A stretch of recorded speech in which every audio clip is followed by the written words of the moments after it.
stud for about an hour.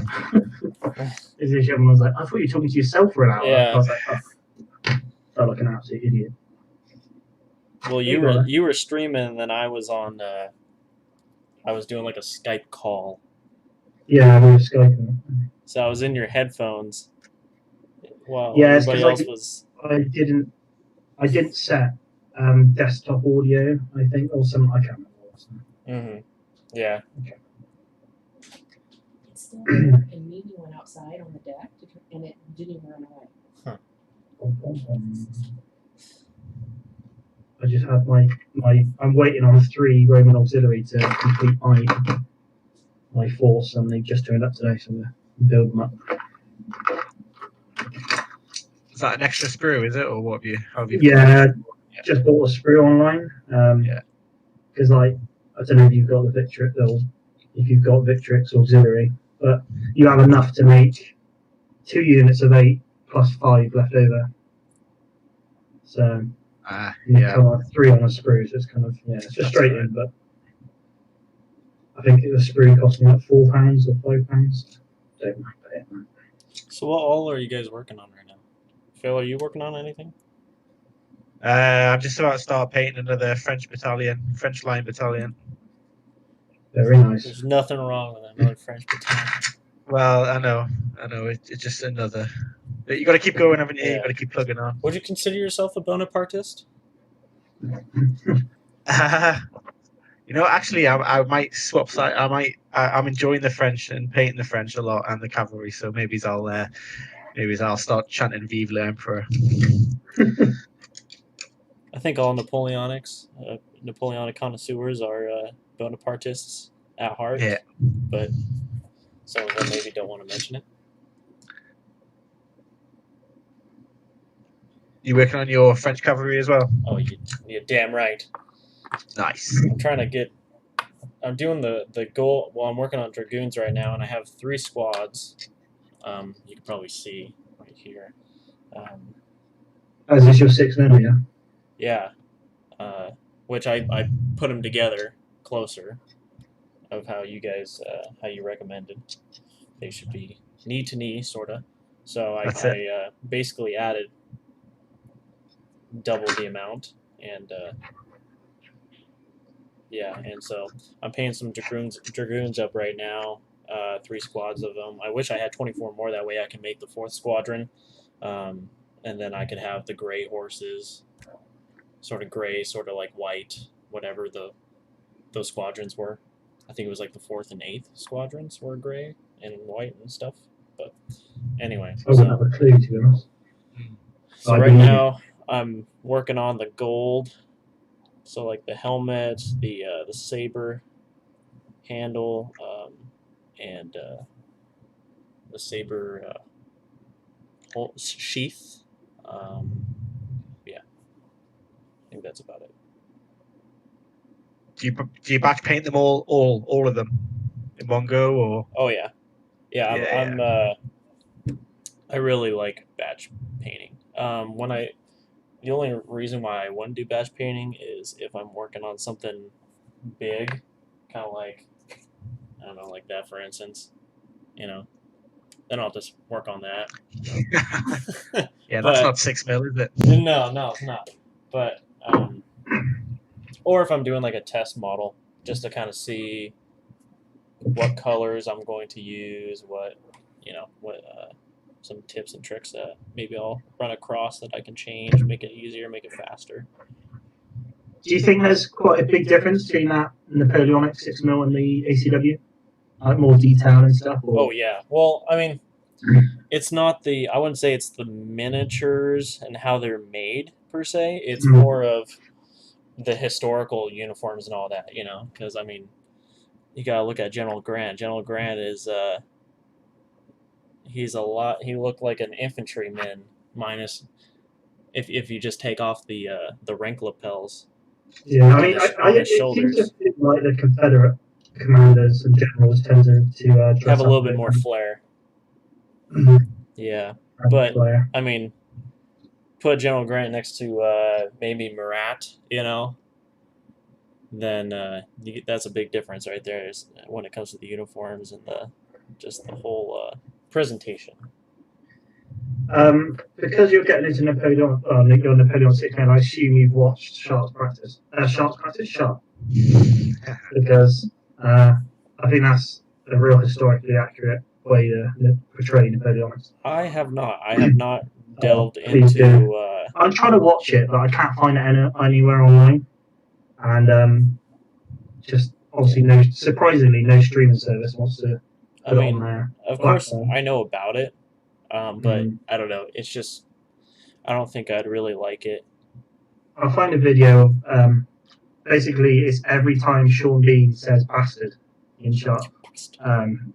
All the series, and it's just like a 5-minute video of him saying bastard. You bastard! You're not chosen men. You bastard. So I'll share it to you and you can watch it. You hurt his feelings now. It is a classic. Like you do need to watch it. I'm pretty sure it's law. It's mandatory if you're. Yeah, I feel like it is. Yeah, but do the same rules apply across the pond? Most definitely, even so, because I feel like it would be harder to understand what he's saying. You know, So- I'm a big fan of The Office, and I've spent a little bit of time watching the British version, and I tell you what, it's just a bunch of mumbo jumbo. I've had many people. Yeah, but they're the I've ones. forced them to watch the UK version of The Office, and they all just have the same thing, the same look on their face, and the you can just tell smoke's coming out of their ears because their brains just can't compute. Like they just have no idea what is going on, and the only reason why they know what the episode is about is because it's basically parallel to the US version. Yeah, that's what kind of made it hard for me to watch the US version. So I started watching the first episode, and it's literally word for word. Yeah. The same as the British one. And I was like, this is weird. But the style of comedy, though, like US It's a lot version different versus to the UK US version, one. it is so different. So different. That's kind of, I don't know, I think it's something really weird. Like, that's the thing. Well, I think if you use the British humour, I don't think the Americans would find it funny. So that's why they've had Oh, to God, change no. No, that's why it didn't make any sense to me. Yeah, it's a. I don't know, I quite like The Office. Honestly. It's not something I've ever really got into. I didn't. Yeah, I wasn't massively into it, but I had a mate who was obsessed with it. He's like, "You just got to watch it." So, I don't think I've seen all of it, but yeah, I did just start binge watching it, and yeah, I don't know. The problem is, it's quite a lot of it. It's like cringy humour, where he does something really embarrassing or puts himself in a really stupid situation. You think, "Oh, this is really horrible to sit through." Yeah, and hard to watch. Yeah, I find that with Yeah. the in-betweeners as well. Exactly. Yeah, so that's similar sort of like, "Oh, this is unbearable. I don't want to watch it." Well, what's his name? The guy who made it and writes the episodes. and Ricky stuff. Gervais. Yeah, he is just he is a torch in a room of darkness. That guy, he is just an awesome person Yeah, he's an interesting man. He Watching does quite a not few of his mess around live stuff. with Hollywood and all that. He does He's not a- mess around with that. Interesting. I think he just knows how to play the game. Ricky Gervais. He's quite a smart person. A lot of comedians are actually pretty smart. Surprisingly smart. How come you didn't work? Is this because of the wedding? Yeah, I kind of. You had to get the August challenge done, so you're taking a day off. Exactly. Yeah, I kind of used it as an excuse to kind of take the day off, but I needed to get stuff done though because I am like a groomsman, so there are things I have to do myself and plan. So, yeah. I'm yet to be a groomsman. Oh, no, was I a groomsman? This is my first I don't time. think I was. Actually. being a groomsman or like really a part of a wedding or anything. So I don't really know how it's gonna go down. I think groomsmen have probably got it the easiest. Like my groomsmen, I think they literally just, I don't even know what they did actually. I had to stand at the front and say hello to everyone, and I don't know what they did. They just direct people to their seats, don't they? Yeah, I think that was You go pretty much left, you go right. Yeah. Your seat got a name on it, it's not that hard to miss. Like, there you go.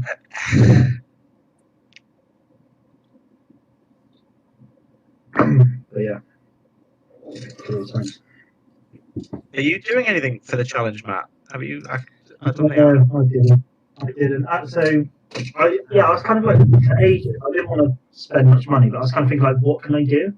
And I was eyeing up maybe getting some metals, just some kind of maybe some cavalry figures, and then I just couldn't think what to do. And then I looked at getting a World War One tank, and then there wasn't really anything I liked out there. And then I looked at some World War One German like Lancers, but again it was quite expensive. I ended up buying some Roman auxiliary cavalry, like 4 of them, but that was about 3 days ago. And I thought I don't really want to start a painting challenge. Miller's Miniature Alright. says, "Evening, gents. How are we all doing Hey, tonight?" Millers. Hey, Millers. Dom just entered. "Evening, gents." I'm not even on your stream, to be honest. I probably ought to get on it and do the support you in your stream. Yeah, Matt, you wanna keep an eye on the comments? Yeah, I'll do that. Okay. Oh, there we go. Because I can't comment I can't No, reply that's to fine. them Yeah, on OBS. I'll be reading. That's fine. So, hey, Millers. Yeah, Millers was messaging me like, "Are you doing your stream tomorrow?" And I was like, "Yep." But then I probably forgot to tell you that I'm not going to be streaming myself because my internet is run by a hamster and a ball. Yeah, It's mine in a too. wheel, should I say. What happened in my location is we had all of Love it. these about like 10 years ago. We had all of these networks that we could choose what package and what company would provide us with television and internet. And then they all ran out of business and left us with one, which is called Comcast. And so basically it's just a big monopoly, and nobody has any choice but to Yeah.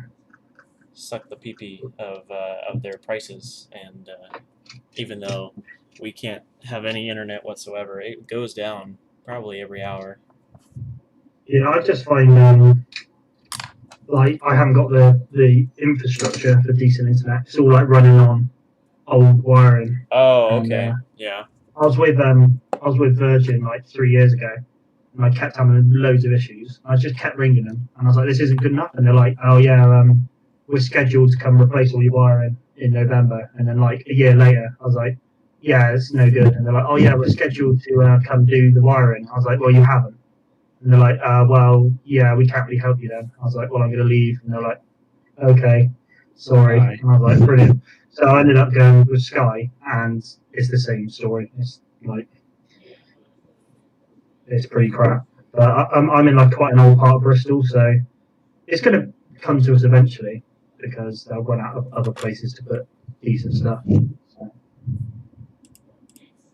But till then, my missus can't watch Netflix and I can't watch YouTube at the same time. That's how bad it is.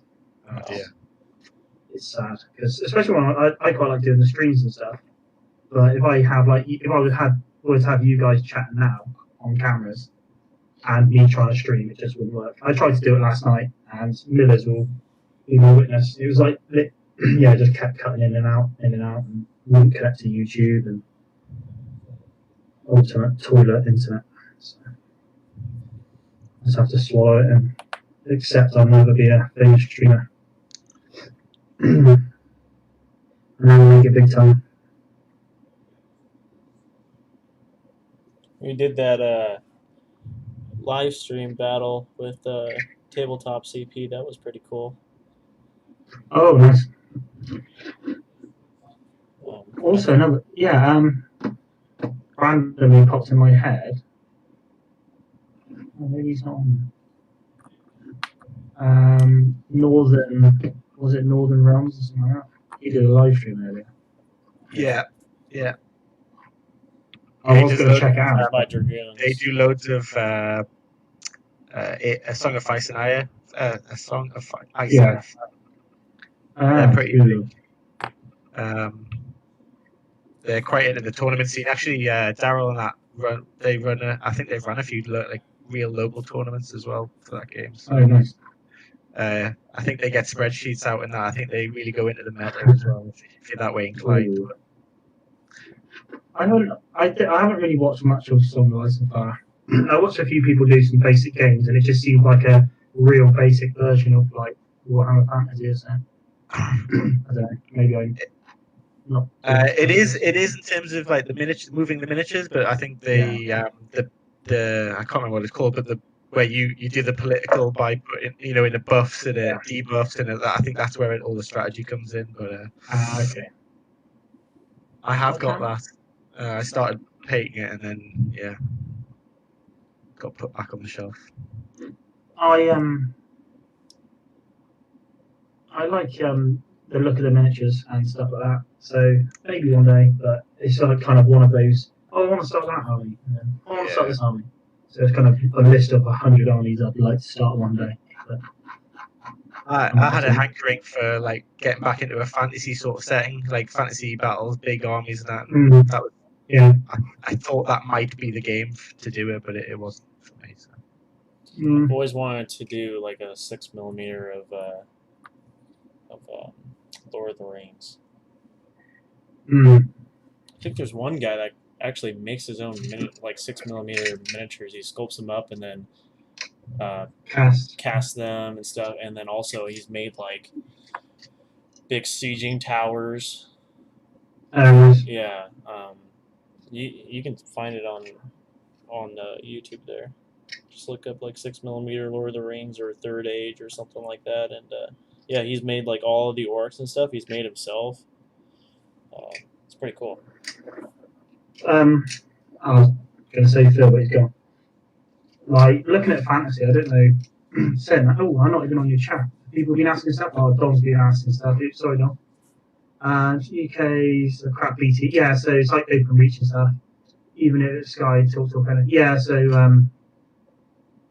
yeah, you're right, Don. They all share like the same wiring, so it didn't really matter who I went with. But I think Sky was cheaper for me, so I went with Sky. But yeah, it's like open reach is quite big around where I am. They rent out all the lines and stuff, so yeah, I'm kind of screwed really. I've just got to wait until someone decides to put that stuff in. But it's frustrating because my mate like moved into a newer part of Bristol and they've got like all fibre optic and stuff like that. And there's me stuck with like potatoes for internet. So yeah, that's how it is. That's how it is, and that's how it always will be. Potato internet. Oh, there we go. I have done my auxiliary force damage. Try to show you. Just need to get rid of the car. Off you go. That's my Roman auxiliaries built up, ready to prime and paint. Cool. So I've got 3 units of 8 plus an Octio, my Centurion who's got this like stick, a beaten stick, flogging stick, and then a musician. Yeah. I am so tempted on getting Victrix. Oh, dude. I've had my eye on it for a good like 6 years. I'd only go somewhere else for like character models, like some special like metals and stuff. I'm looking at a lot of War Games Foundry. Like Perry or something. Yeah, and Perry. But Perry don't do ancients. Oh, they don't? So no, it's kind of like Black Powder onwards. Okay. I think English Civil War is the earliest they do. I'm not going to look now, but yeah, I'm pretty sure it's just English Civil War. But I'm looking at a lot of War Games Foundry for some like Romans and stuff, which looks ace. That's the thing. Victrix does great for infantry, but obviously you haven't got the special characters and stuff. And I'm looking at getting some like Roman engineers and stuff like that. So. Hey, do you guys paint like this? Or do you guys paint like this? I paint as close as I can. Yeah, same here. Yeah. When I go blurry and I can't see the miniature, then I know I'm at the sweet spot. Do you usually you usually do that when you're writing? Do you like write down like Yeah. that? I do that too. Yeah. Too much concentration going on. I'm not really feeling painting. Like I spent like an hour and a half the other day just painting like a base gold layer on my Roman, 8 Romans, and then washed it, and that was it. About an hour and a half. That's nice. So I'm going to be carrying on with them. I'm looking forward to painting the auxiliaries though, because they look really basic to paint. It's kind of like, yeah, I should be able to just chuck on with them. Yeah. So. They just got chainmail on, right? A lot of Foundry figures with sculpted players. Yeah, I didn't realise that until a couple of weeks ago. Someone pointed out that Foundry, Perry's sculpted a lot of Foundry stuff, which is pretty cool. So yeah, I'm looking at like a lot of Foundry as some special characters. Holy shit. And then what else was I saying? Yeah, that's pretty much it. Get some special characters and that was, but yeah, like for the infantry, unless Victrix don't do it, then I won't go with Victrix. I'll go with. Unless Victrix don't do it, then I'm pretty much only going to be using Victrix or Perry's. Really like Perry's. Oh, stuff's gone. That's dope. Ugh.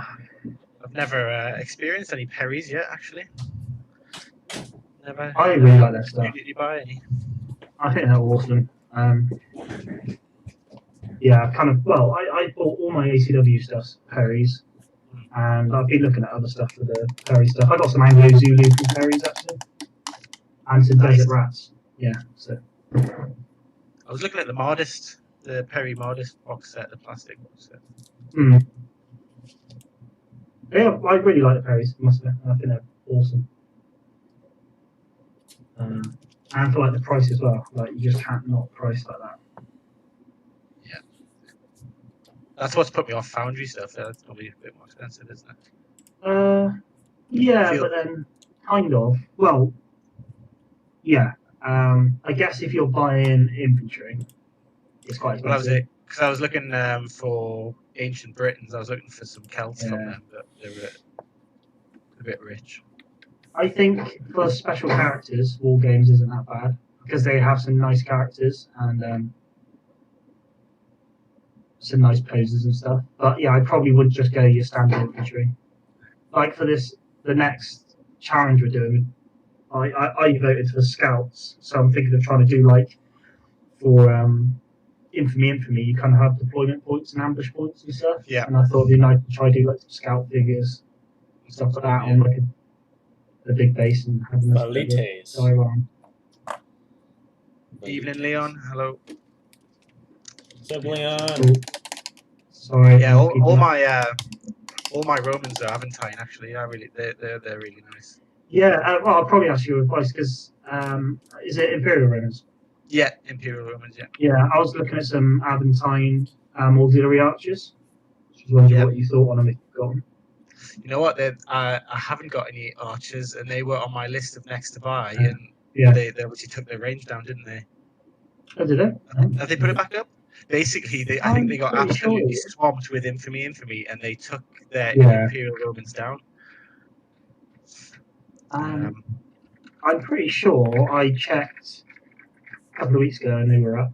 They're back. Yeah. So, But yeah, Um, I so- need some archers. I'm missing archers from that list. So I'm trying to build an infamy force, and I just don't have any range. And I'm kind of thinking, do I get some auxiliary archers or get some slingers? So it's kind of figuring out what I want to do.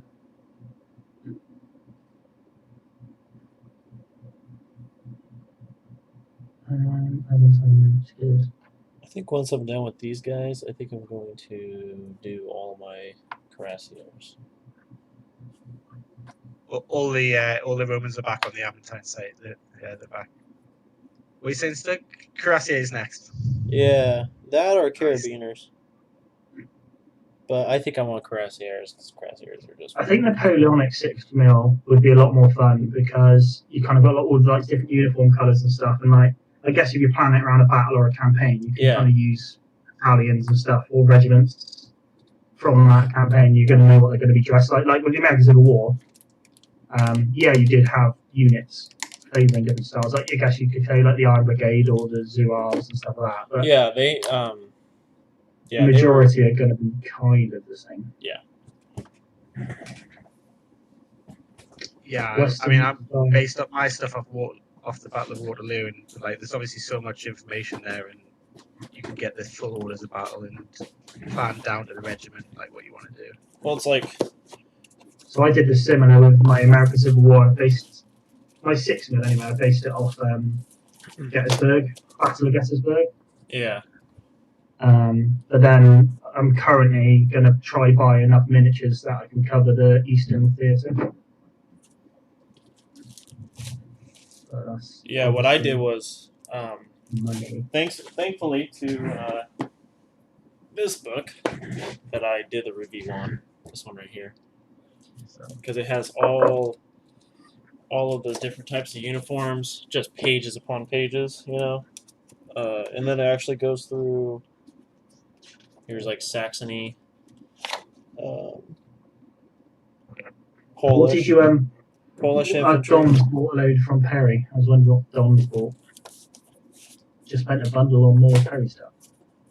And what I did was I just went with the uniform types on that book, and then I was like, okay, so I need, because you know, like the Grenadiers, for instance, like the Italian French forces, the Grenadiers, they actually had the bearskin hats and not the shako with the red plumes and stuff like that. And so I just figured out what I needed, and then I put them into battalions. So like, here's like my Polish battalion, here's my Bavarian battalion. You do your battalions quite big though, don't you? Yeah. So what are you doing, like 5-6 bases?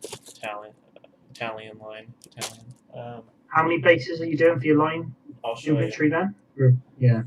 Because I based mine on 3 bases per brigade. Okay, yeah, 6. 6. Yeah, so 3 rows. There's quite an interesting thing there talking about how, like field manual, or should I say, like training book would say to kind of use 3 ranks, but they would more commonly use 2 ranks because I guess near the end of Napoleonic Wars, I guess they started to realise the 3rd rank was kind of a bit useless. I think I just kind of went off of, you know, like the structure on paper. Yeah. It's kind of like the unit strengths, you know, like the unit, like like the Civil War, a regiment's supposed to be 1,000 men on paper, but really, I mean, that could be more from commonly like 100 to 1,000, depending on what time of the war, what time of what battle, and yeah. So, but what I did was I went on there's this one website, Napoleon's Army and its enemies or something like that is what it's called. And it has all of this information, anything you could ever ask for. I found that quite fun when I was building like my 6 mil ACW. It's quite cool, like looking at. So I found a website which had the whole armies of Gettysburg, how many casualties and stuff like that. So what their starting force were at, and what casualties they sustained in the Gettysburg battle and stuff. And that was quite interesting. So you can kind of build, and also I guess Altar of Freedom, where you're naming your commanders. So you have your little commanders, and you kind of put a little name tag on them. Like, this is so and so's brigade, and this is so and so divisional commander. I thought that was quite fun. So I quite enjoy doing that. I just need to get more, as I've not got enough. I think I've just done First Corps for my Confederates. Actually, no, I haven't even done First Corps. I've done 2 divisions of First Corps.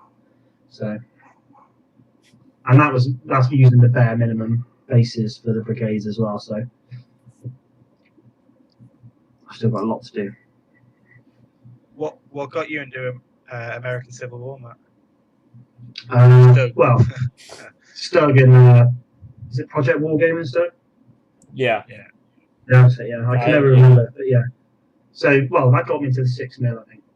Yeah, same here. I watched his tutorial video on comparing Bacchus with Adler, but I just straight up I bought a little bit of Bacchus, I bought a little bit of Adler, and I did that so that way I can make sure because I was planning on buying if I was going to buy an order, I was going to get an order, a big Go big or go home. right. Yeah.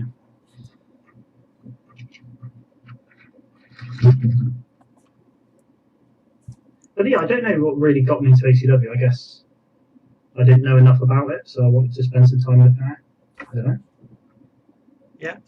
Yeah. I mean, like I'd imagine most sort of British people aren't really very Too clear clued up. about it. No. Don't know anything about it really. Probably the Perrys helped me as well because they got some very nice. They got a massive ACW range and it's very very nice. Oh, those were my first ACW miniatures. Got them right down in downtown Gettysburg. There's a little toy soldier shop down there that's still there today. I don't know if it's ran by the old man, but I remember going in there. I think I was maybe 13 years old, and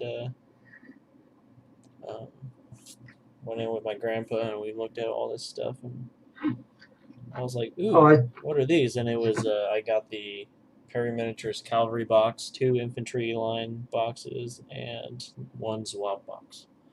Yeah, I need to couple of paints. I need to get some cavalry from Perry's. That's what I was thinking of doing. Was just buying some cav for the August challenge, but decided not to spend the money. Instead, I bought Romans. That a boy. An army I had no intention of doing, but I didn't want to wait for Infamy to release a Republican Roman book, so I just decided to start an Imperial one. I like the look of the Imperials more than the Republican. I do. Yeah, there's a certain charm to them, but also I feel like everyone does Imperial Romans. So they're kind of like the poster child of the Roman army. Yeah, but they're just so goddamn cool. That's also why I went for Blue Romans because I didn't want to go for the stereotypical red Roman. I like the blue. Legionary. I've always liked the blue. Like if I was playing Total War Rome 2, I'd always have a mod to make them blue. Because I love the blue. It's different. I wish it looks good. I wish Rome 2 you could kind of do a bit more make a legion. So on Napoleon Total War and stuff like that, when you'd build you'd recruit a line infantry regiment or whatever, line infantry unit, and it'd become the first line of foot or whatever it's called. But then sometimes you'd get, say, to the 32nd, and because that was a historically famous unit, it would change the skin of that unit. So I think if you recruited the 42nd foot, then they would become a Highland regiment or something like that, and that was quite cool. And it'd be quite cool if you had that with the Roman legions, where you could build the 2nd, 3rd, 4th. Whatever. I don't remember that. Yeah, it's quite cool. On the podium. Or maybe I just haven't noticed. Yeah, certain units will just become Highland units for some reason. I think that's because historically they were, say, for instance, the 42nd Highlanders. Is it 42nd? I think it is. Well, I've always played as the French. So. Not the Brits. Well, you're not going to get Highlanders in the French army. No. But you can get Westphalian and Bulgarian troops, though. No, not quite as fun there. In Swiss, in Polish. Neil is asking what everyone voted for September. Oops, I'm still not watching this. I just wandered off. I don't know what I'm on now. Right. Sorry, I'll keep track of that. That's fine. Voted for what? what? I do both. I voted for Scouts. Oh. As I haven't put my vote in. Don wanted big guns. I would like big guns, but I've got nothing to I want to. If I'm going to buy some miniatures for the challenge, I want it to be in a current army. Be right back. Unless I did big guns, I used just big Roman artillery. Got a massive siege ballista or something. That would be sweet. Maybe, I don't know. I voted scouts just because I thought I could use a scout. I could use some scout models, and there's some really cool stuff out there. I could try and make some scouts for. Yeah, I've got loads of scouts, voltigeurs and British scouts to get done for General Darmay, the rule set that I play. So. Oh, okay. Is that is General Darmay? It's not 28 mil, is it? I think it's 15, but it does have. I'm pretty sure it's got like the brackets, like the ranges and brackets for 28 mil. Yeah, you can kind of scale it up. Okay. Is that Too Fat Lardies as well? It's like their sister company, Rice Fits Press. It's on the. You buy it from the Too Fat Lardies, yeah. But I think it's Dave Brown. I think is the author. I think it's like a little side project. So it's not Rich Clark. No, it's not. It's not. Richard, Big Rich. He did have a playthrough on his YouTube channel as well. Yeah, that's why I kind of recognised it because I saw them do it. Yeah. What's that? Oh. Well, let's get on and actually do some painting. Scouts is winning Miller, I think. It's War of the Roses cannons. Every time I see War of the WOTR, I keep thinking like War of the Ring. So like Lord of the Rings. Yeah. And then everyone's like, yeah, War of the Ring cannon. Bloody hell, what's that? Oh, it's War of the Roses. Can't believe how popular War of the Roses is. It's like, since starting a YouTube channel and then finding everyone's YouTube channels they're doing, you start realising what games are actually very, like, Napoleonics is insanely popular. And, like, War of the Roses is really popular. I think War of the Roses is definitely on a hype train at the minute. Because of everyone else, I'm thinking of starting an army. Yeah. And there's that free new rule set in War Games Illustrated as well. Oh, really? In this month, I think September's this month. Yeah. Never mind the bill hooks. Never mind the bill hooks. Yeah, I've heard of that. I think Miller's keeps going on that. Medieval just doesn't really tickle my pickle. I've never really been kind of interested. Is War Roses classed as medieval? I don't know. They got swords and armor. Yeah. So it's never really kind of tickled my fancy. Neither for me, but then again, all the YouTube channels like watching Medieval Warrior and Miller. Yeah, Medieval Warrior stuff really nice. You just get sucked into. I think I quite like the idea of the heraldry and stuff. Kind of having. I think the more times I see stuff like I never multi-base. I always individually base. There's kind of stuff like that makes me think, and actually, I would quite like to do some multi-basing when it comes to miniatures and having them as a unit dedicated. Like say like the heraldry and stuff. I think that's quite a cool idea. But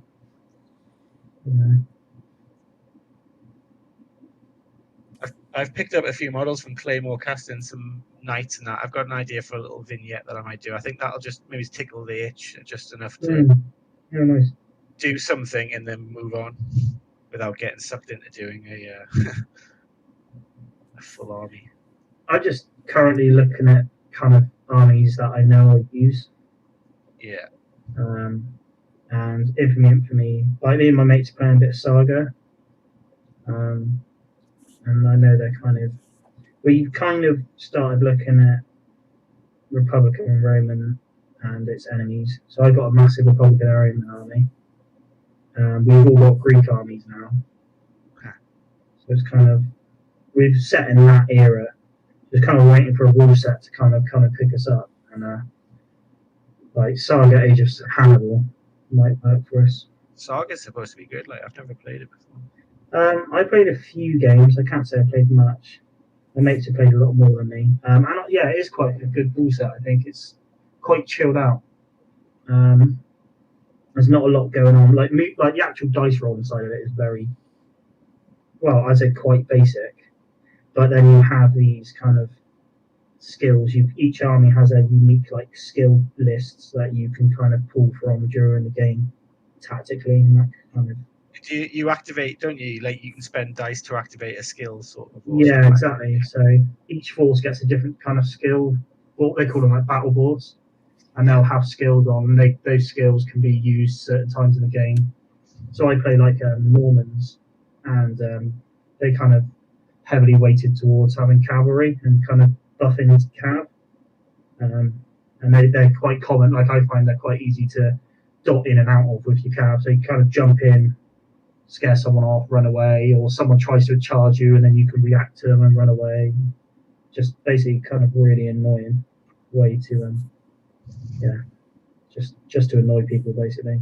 But yeah, it's a good game, but I do find it's a bit basic. I really like the Too Fat Lardy's kind of randomization on turns, and that kind of changes how you play. And I quite like that. Yeah. I'm trying to get my mate might get into Sharps Practice. Well, he's thinking of getting into Napoleonics. So I think it's a great gateway into it, isn't it? yeah, You can start more. it's a simple game, but also quite fun mechanics. And you don't need a mad amount of miniatures. So what I'm thinking of doing is giving them some test runs with my ACW with Sharps Practice. Just see if they like the game, and then I keep forgetting Sharp Practice it's not just Napoleonics, isn't it? It covers like Yeah. like it's got well, you got American Civil War, War of Independence, French Black Indian Powder War, stuff. Napoleonics. Nice, yeah, you got loads in there, which that's a nice thing as well. Kind of, I really want to start an American War of Independence army. So I know straight away that I can play Sharps. Yeah. So, yeah, American War of Independence is quite interesting. I just like the uniforms. So I like how we got our freedom. I like tricorns. That's what I like. I want to paint me some tricorns. Although I was set on being starting a continental army, but I'm drifting back towards the British now.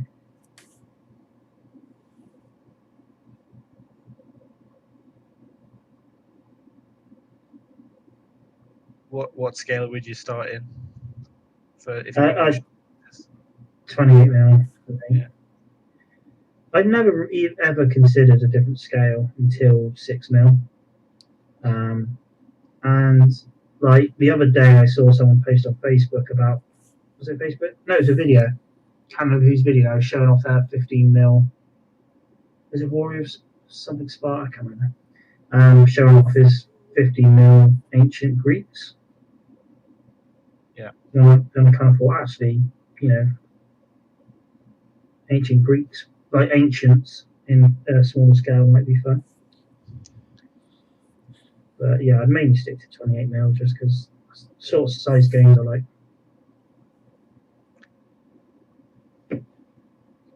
I don't want to.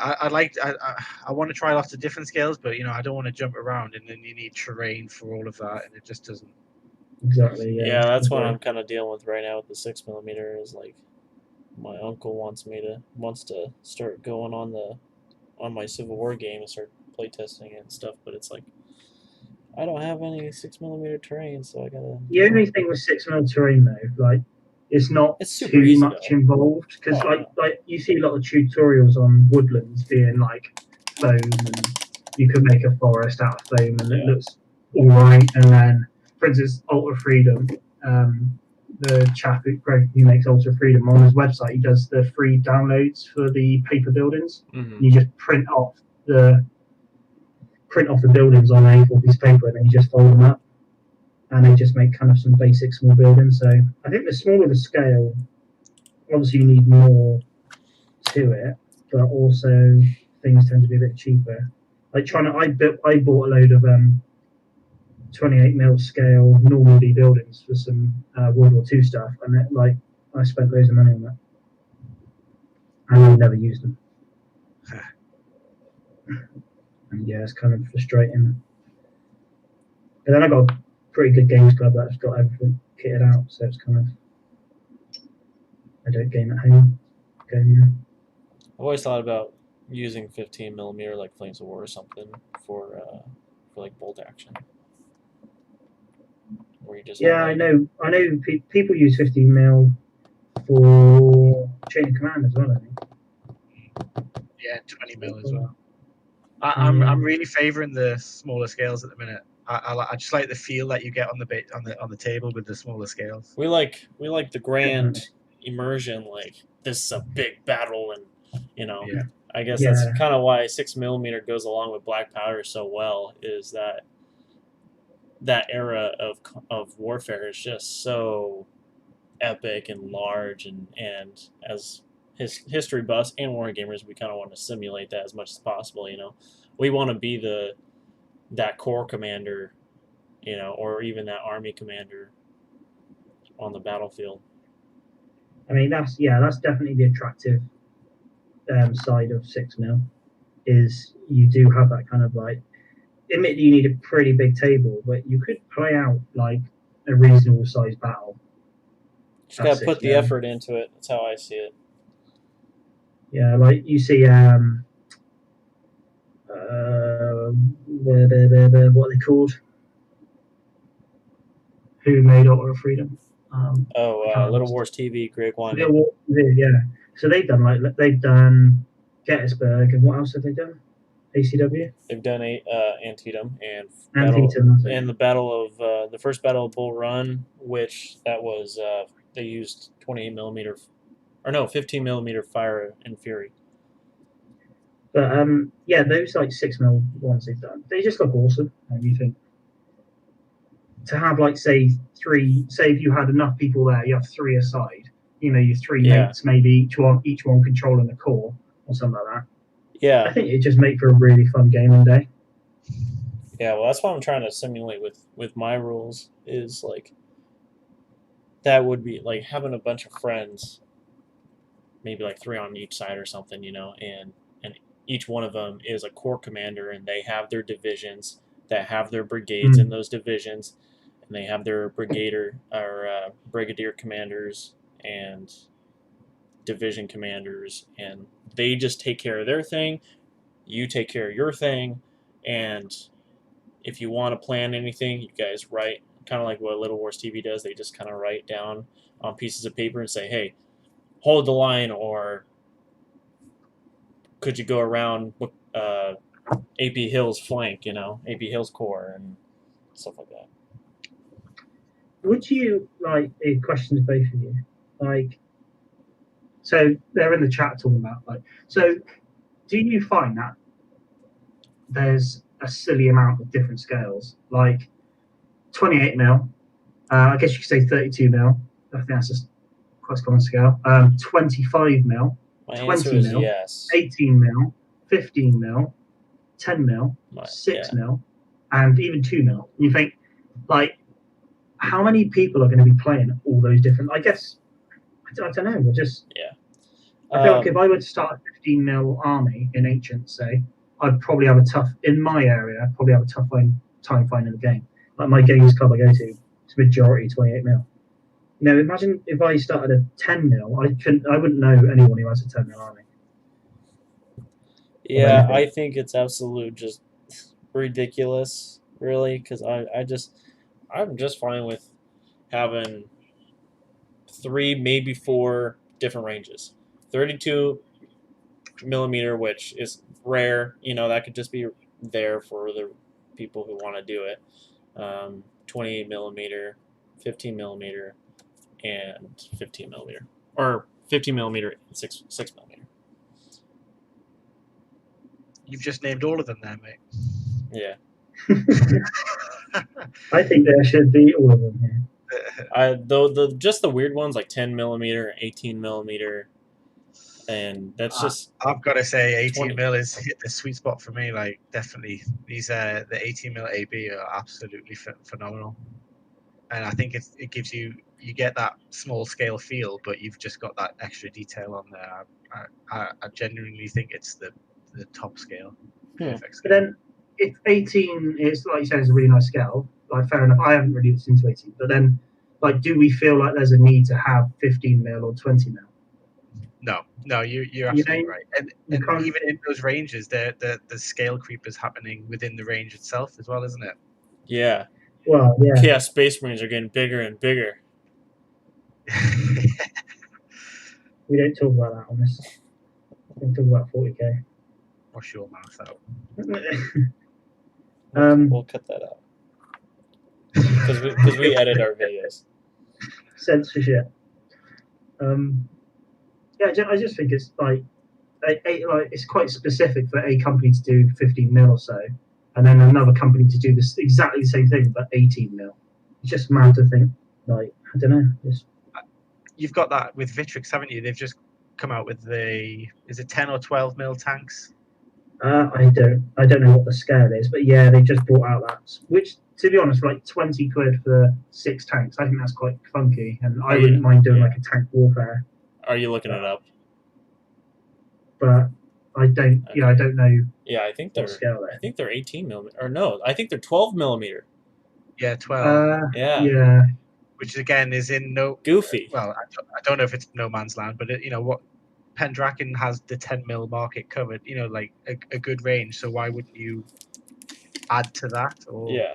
Well, I mean, I see only one reason why you would want to as a company, do a goofy scale like that, just out of the blue, is if you're planning on making your own game that uses your miniatures, and you have all the miniatures that you need. Yeah. If you're doing World War II, you have a whole range of 12 millimeter miniatures for Americans, Germans, Japanese, Russians, French, Italian, British, and, Australians. I kind of forgive them for just being tanks, because like playing a 12 mil tank battle game is probably like a thing people do. Yeah, I can kind of see that being a game where you want to have 20 tanks on the table because you're just going to play some big tank battle. Yeah. So I kind of understand the small scale tanks, and like if Victrix feel like that's a bit of the market that they should get in on. But I don't play it, and nor do I know many people who play smaller scale, so I can't really comment on it because I don't see enough of it. But maybe there's a calling for that, and that's why they've done it. Or like you said, they've got a rule set they're looking at bringing out. Because it's Victrix Games, isn't it? Not Victrix Limited now. So are they going to start releasing rule sets? Maybe. Yeah, quite possibly. I mean, the Infamy buzz is probably just kind of completely exploded their profits. So they've probably got a bit of money to throw around and employ a few writers to throw some. They got stupid money now.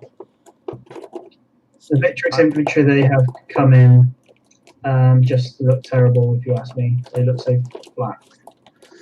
I've not seen them yet. Millers. What infantry is that? You guys like my my paint rack? Yeah, it stresses me out looking at it. I can never find the color I'm looking for. I've got them all in front of me, and I still can't find the color. Like I think over half my paints are empty. And every time I come to them, I got to scrape out the bottom. Right, next time I go to the shop, I'll buy some. And then I just come out the shop with a new box of miniatures, and I'm like, shit, I didn't get any paint. Every time. I'm just like on the dregs of many paint pots. Yeah, interesting to see what infantry you're on about, Millers, because I know they just released Dacians, and they look those look so cool. I'll go. I end up having about 1 million tabs open on different campaigns. Right, let's go on Victrix. What's coming out for Victrix? New releases. Yeah, the Dacians have just come out. That's it. I don't know what else. I thought the Dacians looked really nice. I was looking at them, funny enough, the other day because I was having a chat with my mates and we were just talking about it. I think they look quite cool. They look really cool. I'm a big fan. And especially with the Dacians, like the box set looks like you can build your heavy infantry, your light infantry, and your range. That's like 60 miniatures, right? Yeah, and like if you play Saga like I do, then you want your heavy infantry for your Hearthguard, which are kind of your solid dudes. You want your light infantry, say without any armor, as your general warriors, and then or your levies, and then you kind of got your range as your levies or warriors. So, yeah, I don't know. It seems like that box set could build you a Saga warband quite comfortably. I dropped it. If you look at it that way. Then yeah, I think that's pretty good. Is that an expansion for Saga? That's not the base rules, isn't it? It's just Vikings and. I don't know what the base. So Age of Vikings is an expansion. Right. Age of Crusades is an expansion. Age of St. Arthur is an expansion. And supposedly, Age of Hannibal is coming out next month, which will be obviously Hannibal Barca and stuff like that. I fear with these 6mm. I think Age of Invasions is out as well, or is that waiting to come out? So yeah, you've got like, my mate. So we play Age of Vikings quite a bit. My mate bought Age of St. Arthur. I haven't played that rule set yet, but I've got a Norman army. And then, Age of Magic as well. So Age of Magic is their fantasy rule set. So I've currently got a dwarf, like a GW dwarf army that I'm using for it. And then I bought some skeletons as well. So I'm going to do an undead army. And these skeletons have been sat here for about going on a year now. It's like 16 left to paint. All the others are painted up. So I have done a big enough job. But they've been sat there forever. But then, so these are like the Teeth of the Hydra miniatures from Wargames Atlantic, which look really cool. And basically, I'm going to look at doing some Greek mythology as my monster. So in like the Age of Magic, you can kind of have creatures and monsters and stuff. So with my dwarfs, I've got these stone golems as my kind of creatures, and then with my Teeth of the Hydra, I'm going to have kind of Greek mythology and stuff like that. So I was thinking of getting some Medusa, Gorgons, is it? Gorgons, some Harpies and stuff like that. That sounds good. Age of Hannibal will have an epic mode for bigger battles. So that's quite cool as well. So normally Saga, you're restricted to 6 points, which I can't bother to go through the point system, but quite a small skirmish, I guess, maybe like 30 models. Age of Magic upped it to 8, but I think that's kind of allowing for your creatures cost a bit more points. But then supposedly Age of Hannibal, they're going to increase the point total. So again, just open up the larger scale battle, which would be really cool. I guess Ancients, you're going to have larger scale. So that sounds good. Might check it out. Saga might be something I could convince a non-historical player to get involved in. It seems to be kind of, I think it's just a simple rule set, really. It's not. I don't think it's about the historical side. It's about you have historical armies, but the rule sets are like the battle boards are meant to be flavored towards that faction. To kind of, but it's not. Yeah, it's not kind of rivet counting or anything like that. It just seems quite chilled out and relaxed. So. And if it's only 30 miniatures or so, that's okay. Yeah, I mean, what's my Norman army? I bought the Conquest Games Medieval Archers, and then which was 20 quid for like 40 models or whatever, and then I bought the Conquest Games Medieval Cavalry or Norman Cavalry, and they were 20 quid. So it cost like 40 quid, and that basically built me a whole warband. That's good. Yeah, so Dom's saying Saga is an entry drug to historicals. I think I'd agree. Yeah, but you've got that historical flavour there if you want it, but the game don't rely on it. Perfect, right? I'm getting all my guys to play that then. I need some. And like, it's not expensive. I don't think the rules are very expensive at all. I can't remember what I paid for the rule set now. It's custom dice though, isn't it? I think. Yes, but you don't need them. Like, right. So the custom dice is you kind of got your commons, your rares, and then there's commons, uncommon, and rare. So rare is a 6, for instance. An uncommon is a 4, 5, and then a common is a 1, 2, 3. So you could just use D6 if you really want to. Okay, yeah, the special dice just look nice, but they're not actually functioning as super special. It's just a D6. So yeah, and yeah, they are expensive. I must admit, the special dice, but. And then you've got like Age of Magic, which goes into the fantasy side of it, where you actually have magic, which does stuff, which is quite cool. I haven't looked too much into Age of Magic because it's just a bit long. Yeah, Yeah, I almost picked up I was looking at the futsal miniatures. I think they're really nice. They do some lovely Vikings and Yeah, they're just quite expensive. Am I right in saying that? Or am I thinking of V&V? Have you looked at the V&V stuff? I have, and they are very expensive. But they are very nice as well. But yeah, they're like super pricey. My games club sells them. Well, I say sells them. They got them on the shelf. I can't imagine anyone buys them because they're just so expensive. Yeah. My Norman Army, actually, I haven't actually got my Norman Army on display. They're like in a games box because they went through a phase of. Hang on, sorry. Millers, did you see what I mean about their Facebook page? Is that the Vitrix Infantry or? I think it's just the flat Vitrix Infantry he's on about. I don't know. Do I have to go on their Facebook now? We're going to have to do it now. He might be on about the new releases. I know they're supposedly meant to be bringing out Normans. Because they promised Viking. Oh, right. I think he's on about their 12mm infantry. Yeah. Oh, yeah. I think they just announced. Yeah, they look very toy soldiery.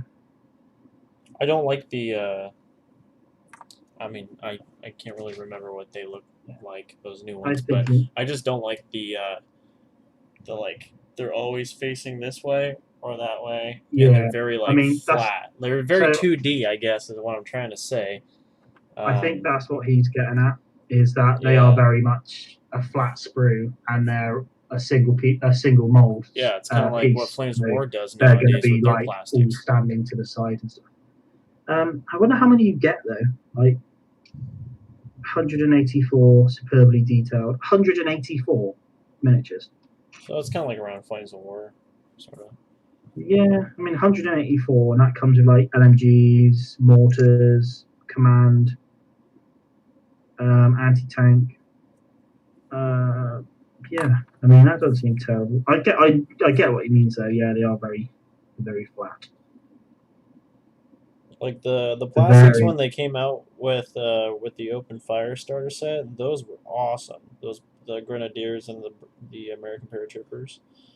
But everything now that they do is very all 2D. Like their SS looks really cool, but they're just very 2D. I don't like that 2D look. Like you said, they're very toy soldierish. I want models. I want miniatures, not. I mean, like, I kind of rave on about this Victrix auxiliary I got, and I think there's no point in me really showing you because you can't see from there. But like, I don't know what, but like the type of pose they've got of them just walking along, it just looks so human.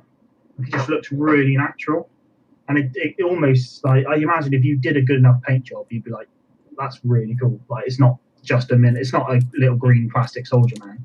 It's I don't know. That's why I bought the Victrix auxiliary infantry, because I think the poses you can get on them, they're like they got their spears and it's kind of like slung on their shoulder as they're marching along. It just looks really natural. It just looks really nice, rather than the typical like hack and slash of someone holding a sword trying to swat someone. I'm getting that with the Dacians. Like, I'm really impressed with those Dacians. They look amazing. Yeah, let me pull. Yeah, I think Victrix has kind of nailed it with the more organic poses and stuff.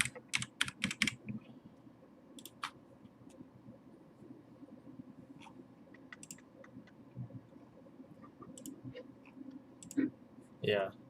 I do keep toying with the idea of doing, like you were saying before, Stug, using Flames of War minis, but maybe basing them individually and using them for Chain of Command or something like that. I think that would be quite cool. That's what I'm kind of playing around with actually Vietnam. Right. Nice. Yeah. Yeah. So I mean, going back to like Stug's greedy wargaming video. He was talking about like Vietnam not necessarily being represented, and I kind of like agree. Like, if you could do like a 15mm Vietnam where you could have your Hueys and stuff like on stands and stuff, and they could rock up, drop troops off, go away, or run like fire missions and stuff. I think that'd be so cool. And you couldn't do it in 28mm because you're going to start spending like 20 quid per helicopter. And in Vietnam, when you probably want like 10, 15 helicopters running around dropping your infantry off, like, I think that sort of 12 millimeter, maybe 12, 15 millimeter Vietnam stuff would look awesome. Did Russell said those Victrix minis are beautiful. Yeah, so like, the bases aren't done or anything, but like I just kind of put them on a coin. Yeah. Like that. Nice. And then like here's like the radio guy. What millimeter is that coin? Do you know? Oh, I don't know. It's a U.S. dime. Monopoly. Because I use like pennies for my historical, and they're like 21 mil, and that's quite a nice size. And then I've seen someone do, like, I think people use 5p's for smaller scales. Yeah, I've based all my Romans, 28mm Romans on penny bases. I'd say it's 3/4 of an inch, but I don't think that really helps you guys that much. An inch? No. But like here's the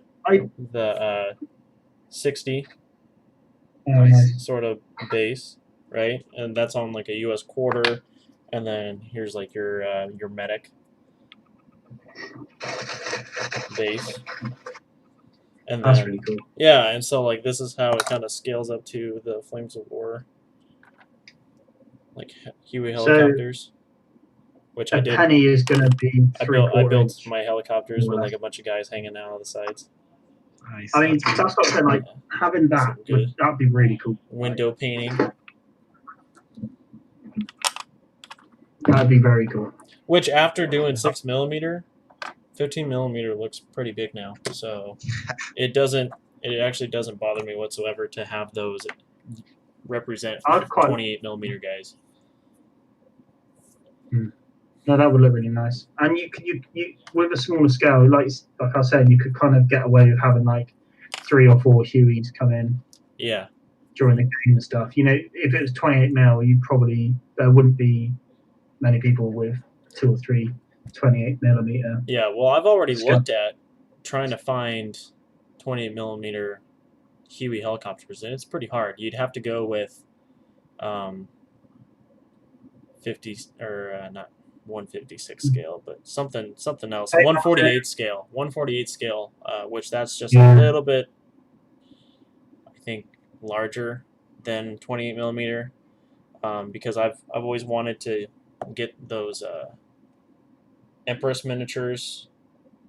So not so Vietnam guys. Well, I'm gonna have a pit stop a minute. I'm going for a drink. Back in a sec. Evening, Mark. Hello, buddy. Because I've always liked Empress miniatures. They really do a good job with their stuff. Yeah, that's another brand that I've never had a chance to pick up yet. They got good Vietnam range. They have a really good modern range for basically everything you need. World War II, they dive into a little bit. Von Kinderingham, of course, has done a little bit of World War II Empress miniature ones, and then one that I've always wanted to get is their 1898 range, which that's like Roosevelt, like President Roosevelt during like the American-Spanish War, and so they have like a lot of cavalry, U.S. cavalry guys, and a lot of Buffalo Soldier sort of miniatures, and of course then they have Roosevelt, and then they have like a bunch of Cubans and a bunch of Spaniard miniatures, like a whole range. And I've always kind of wanted to do something like that because that's a really cool skirmish. I feel like that would be a really cool skirmish game. Yeah. Yeah, man, I was talking about Empress miniatures, how they have you looked at their 1989 scale? I don't know anything about Empress miniatures. Oh, okay. Yeah, they do a pretty good job. It's what did I say? It's I don't. They're not cheap either, though. Because I just looked at them for English Civil War, and it was going to be sort of 40 pounds a battalion. How many miniatures is that? It was less of So I picked up a box, the Warlord box for £20, and that's 40. I think it was only about 30 or 36 miniatures. I mean, I'm kind of like in the mix. I'd kind of aim to pay between like 50 to a pound, like 50p to a pound per miniature, and a pound being kind of my top end of that's expensive. Unless that's like standard infantry. If it's like a special figure, I'm willing to pay a bit more. But yeah, when it's like say £2 a model, but yeah, when it's standard infantry, you're paying like £2 or something. Yeah, there's I mean, they're metal, and also I think Empress miniatures they kind of revolve around more of skirmish games. So you're not really meant to buy a ton. So I was looking at First Corps for English Civil War, and that's the same. It's all metal, and they kind of have to charge quite a bit because it's metal. Where you get away with it with plastic, like with Victrix, for instance. Like what drew me to Victrix was with my Republican moment spending £30 on 60 miniatures. You think you're paying like 50p a miniature? You can't compete with that, can you? Yeah, Bicorn was the other one for English Civil War that I looked at, but again, yeah, I looked at them as well. Too much. It's a shame, really. I've really got into metal figures like recently, especially like watching from Ketteringham and people like that. Yeah, I mean, it's I always like compare it to like Wargaming with Gary, and he's got this really nice like English Civil War, and it's like Syrians and stuff. But I don't know how much it costs because he's like, doing this battalion, doing this, and like that's like really cool. And it's like really nice miniatures, but like how much is that? It's got to be £2 a miniature, and if you're doing like 50, I can't justify that much money. Especially when I'm trying to do the hobby on a budget. There we go, a Hobbit. Never got into that either. The Games Workshop Lord of the Rings stuff. Yeah, I did. Like I think I started wargaming with Lord of the Rings, but I was only collecting. I never played. My mates play Battle Companies quite a bit currently. I've got a Lord of the Rings dwarf army somewhere. I bought 24 dwarves and painted them up, but I guess it's Perry's, so they're a bit charming sculpts. But that was early Lord of the Rings stuff, not The Hobbit.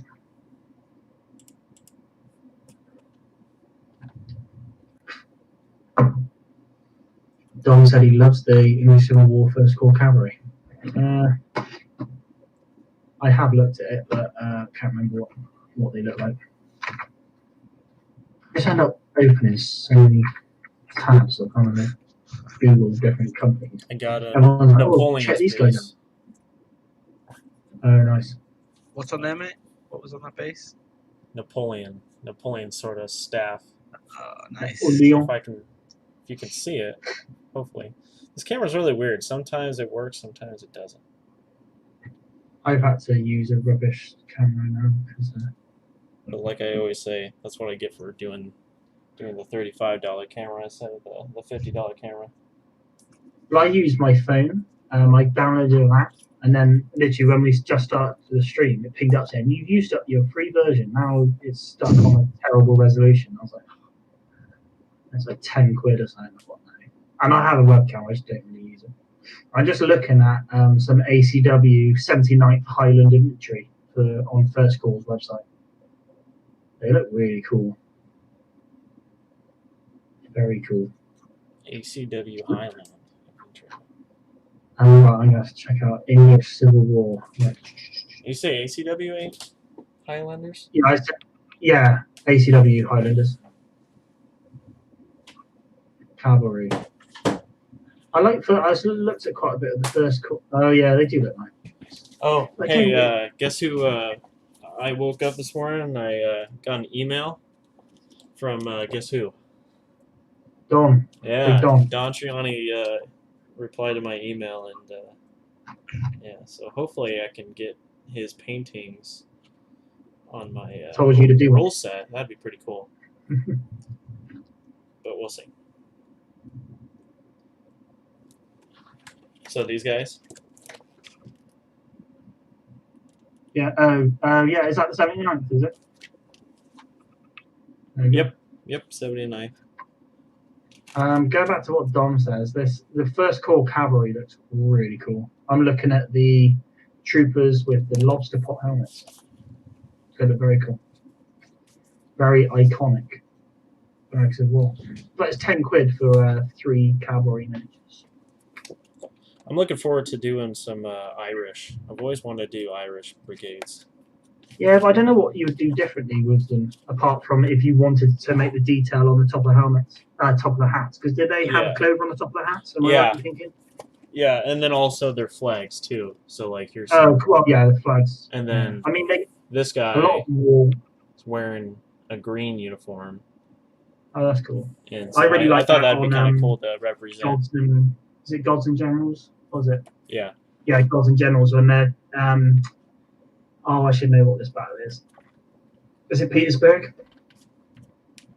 When they're marching across the field and they get pinned on the in the Fredericksburg. open. Fredericksburg, not Petersburg. During the Is winter. Petersburg a battle? Probably not. Yeah, it is. Fredericksburg. Yeah, Petersburg is near the end of the war. Okay. Yeah, so they're at Fredericksburg and you get the Irish brigades and stuff. Yep. And they turn up and they've all got their kind of green like leaves in their helmets and stuff. I'm trying to look for this one painting. It's one of my favorites of an Irish brigade. Don't listen to him, Martin. Miller's trying to get everyone on ECW. Yeah. Hey, look at the pictures, everybody. Look how cool they look. They look Uh-huh. nice. Doesn't that just Miller's make trying to you get want to paint everyone a on bunch of... ECW because he's got so many ECW himself. He wants people to play him. He's got such a big ECW army. He's like, please, someone else play. I mean, he doesn't need to do much convincing over here. Don't I make don't wanna hey, be don't loyal. don't make me get my collection out. I am. I at the loyalists. I think not the parliamentarians. Yeah, I'm doing a loyalist force if I get started because my boy I don't know if Newcastle, Marcus of Newcastle for the, Yeah. the royalists. I mean, I was looking at. I think it was ended up being an Irish. I don't know. I want to say regiment. I don't know what it was now, but it was like kind of a lot of like Somerset and those areas. A lot of them were drafted into that sort of, or were in that sort of regiment. I think it was an Irish one. I can't remember now. I really want to do a lot of Suave brigades. 'Cause I think that's just... They're the most interesting thing in the American Civil War, like absolutely. Well, I guess that's your opinion. I mean, he's not. Yeah. Yeah, I wouldn't say no. Flashy wise, uniform wise, I mean, they're just so out of place in the American Civil War. But it's all because back in those days, the French army was the greatest The army at that time. Yeah. You know. Well, it's a bit like. Well, Campbell, so, at least not, probably not technically, but everybody saw them as the best military. You know. I Well, mean, it goes that's back why to, the American like- Civil War, they all had the French kepis for their hats. It was like the officers trained on Napoleon's tactics and stuff. isn't Yeah. it? And it's kind of like I think a lot of the officers were caught up in the romance of the Napoleonic Wars, Yeah. and they just wanted to recreate the Napoleonic Wars. Well, a lot of them, I just read recently or listened to a lecture recently of, there was this guy and he was talking about how a lot of those big commanders, corps commanders, they knew that these tactics were just so out of date with the technology and rifled muskets now and percussion cap muskets and stuff and carbines and what have you. But they still just went with them though because that's how they knew how to fight, and that's what they were taught in officers But, training. yeah, and I think plus, it went like the lethal range of a musket from like 100 meters in the Napoleonic Wars to like the American Civil War, which was like 600 meters. Yeah, they it were was using a, Napoleonic. yeah, effective range is 400 meters. Yeah, 400 meters, I think, and then that's just effective range. In additional, how many, how much more? It's actually how many more rifles there were about as well, which had longer range, and yeah, like you, for instance, like you were saying, they still use kind of let's march up to each other, get point blank, and fire our shots off. Yeah. And I guess you could kind of compare it to like Pickett's Charge, where they were just getting ranged out, like they were trying to march across a long field. You know, back in the Napoleonic era, they'd probably get away with it. Yeah. But as soon as they got to Civil War, where it wasn't a massive area to gain. Like I guess it was still quite a long way to go, but the range of the rifles was so much better. The Exactly. muskets so much better. Yeah. They were getting shot at before they planned on getting shot at. Yeah. Or I guess in theory. Well, But I say especially that like I especially know when you my have I think there was 2 fences they had to climb across, yeah. which is like what 30,000 men going on this march, And again, and you have to get 30,000 men across 2 fences Also, while those maybe- fences are actually in range of the Yeah. muskets, not just the artillery. it like shows them in the video just barging the fences down because they can't get over them quick enough and stuff. So, My favourite person gets killed, Lou Armitage. and Is it then Armitage or Armistead? Armistead. Armistead, yeah. I Um, always say Armitage for some reason. I don't know.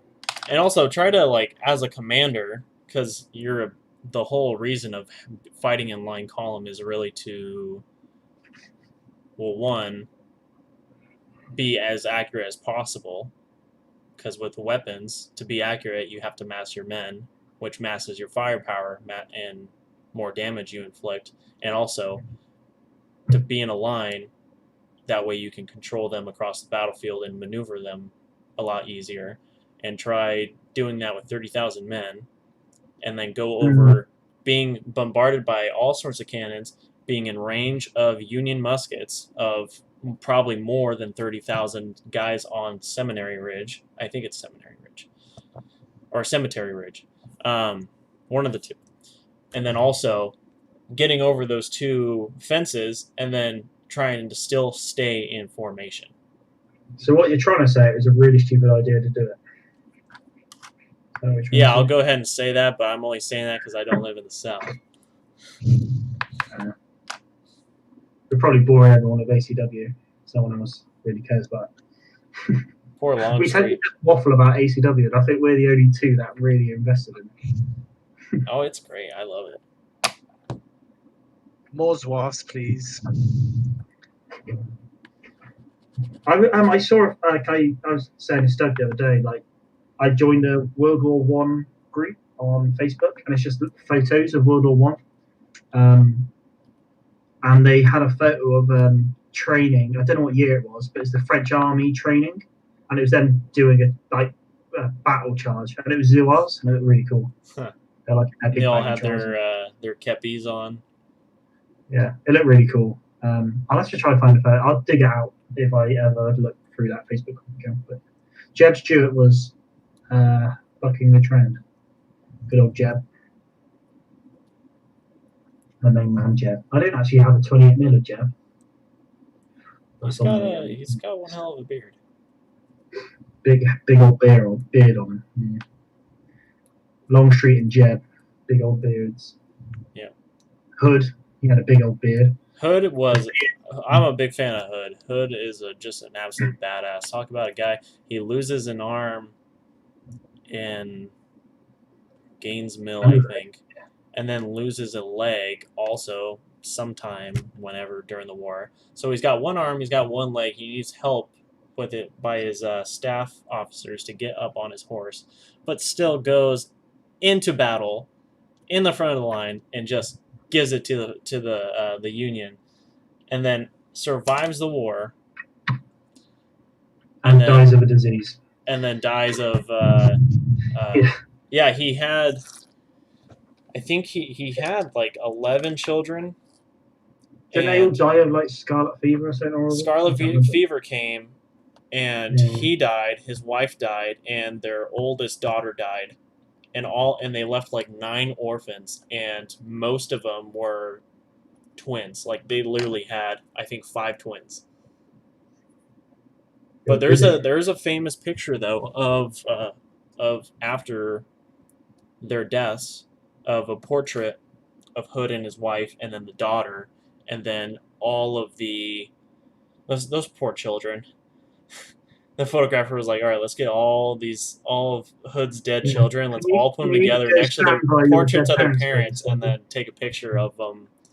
And yeah, it's crazy. Stug, I got a plan for a new podcast. It's Beards of the American Civil War. Beards of the American Civil War. There you go. Yeah. I don't know how we you're each gonna pick a keep and then it we going fight though. it out on who's got a better beard for an hour. And Yeah. then that's per episode. We can do a holiday special coming up in December.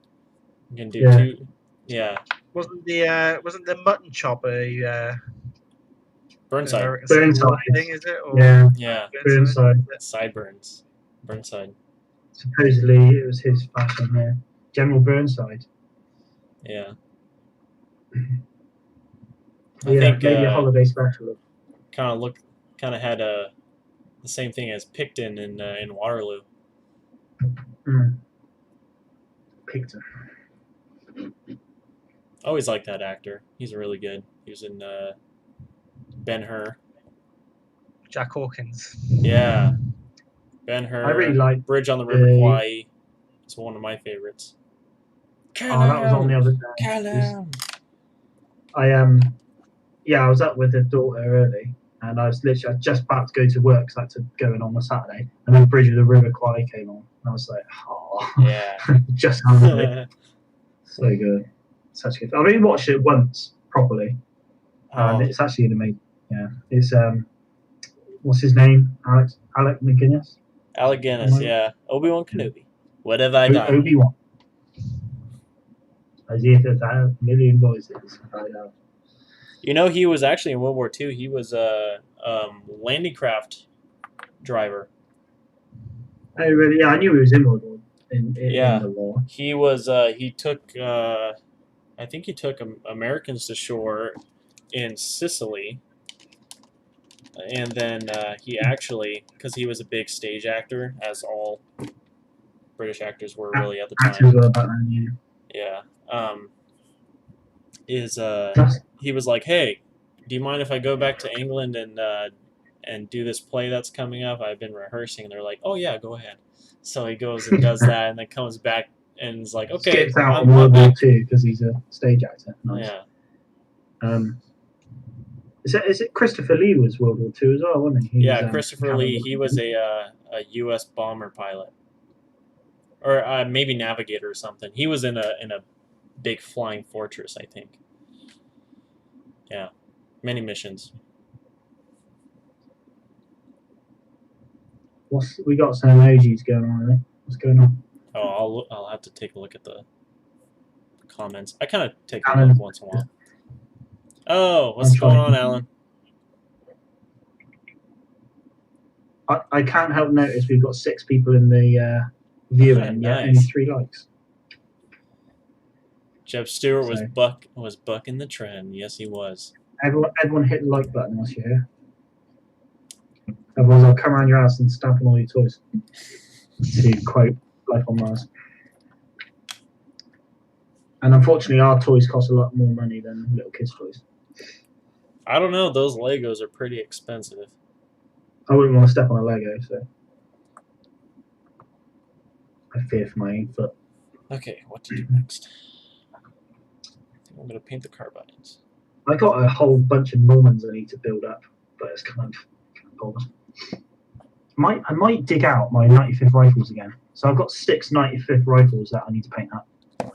Let's have a quick look at them. Chosen men. The chosen bastards. Well, I didn't choose you. I don't know what you guys are saying. Just say you need bastard to watch every now out, and mate. then. You need to watch out. If you can get away, it was such low budget. They have like battles with 20 guys on each side. That's like sort of representing a. Yeah. See, have you seen them? I think that's what kind of draws me away. Is like, it's so cheesy, you know. Get past the cheeks, yeah. I don't know. It's kind of shocking because I really like old cheesy stuff. You know, I mean, I'm a big Star Trek fan when it comes to like I rather watch the original series than. It's a bit similar to. Have you seen Hornblower? Yeah, I watched that for the first time. As well. Well, not the first one. Yeah, like it's, They've done a few versions of that, haven't they? They've done some old movies of Hornblower, and then I think they did a not TV sure. show in the 90s or 80s or something. Yeah, I want to say 90s or noughties. It's on a ship, right? It's all like the British Navy. Yeah, that's it. Yeah. C.S. Forrester, isn't it? I think who wrote it. Yeah, I mean, They did it- Hornblower was really good. It ran out. I guess they didn't think it was that good and stopped funding it. My 'Cause- paint is like puking out milk. Shake them up. What was I saying? Give about me some milk. Shark? Yeah, I was watching a funny little video on like Sharks practice and keep calling it Sharks practice, Shark. And they were like picking out a scene where he's kind of teaching these new recruits how to reload rifles and stuff. But because it was so low budget, they bought a load of like World War II Russian rifles and then just like painted them up to look like these muskets or stuck a barrel on them. And they were like pointing out all these like grooves in the stock and stuff, which matched up to this like Russian bolt action Mosin rifle. Nagant. And you can actually see the straps of the bolt action. Like it's ridiculous. Yeah, and they just said how like they aren't at like half the extras in the background are like almost holding wooden sticks, pretending they're holding rifles. Just how stupid it was. But yeah, it's quite funny. Yeah, there's like the two people closest to camera have these actual replicas. Yeah. Like, It's the old else Star just- Wars trick. It's like the throne room and at the end of New Hope, you know, where like you have the cardboard cutouts of people, and then in the very front you have the actual actors. The front row is right.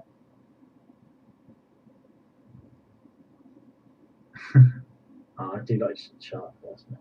I want to watch them all really. I want to watch them start to finish. Like I've watched like here and there, like because I think you can get the last 2 or 3 quite easily online.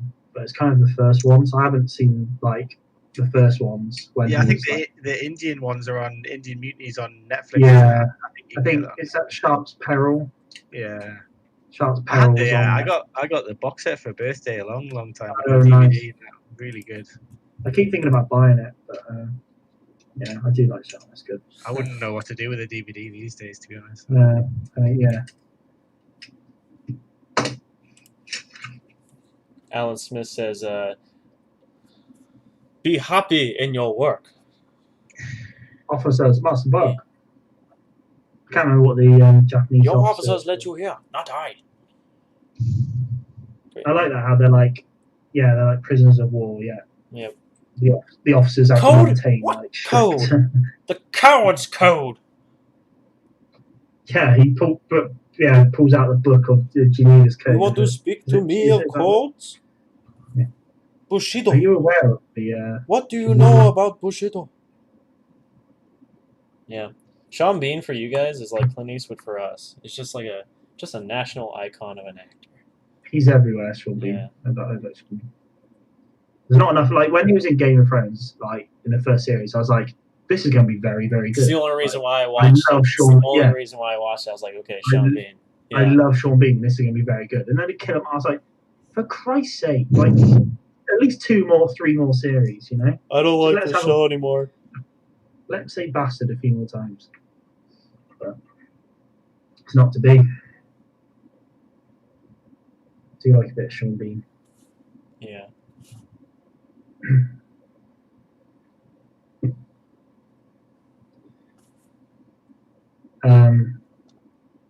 What was I thinking of? Can't remember. Christ knows.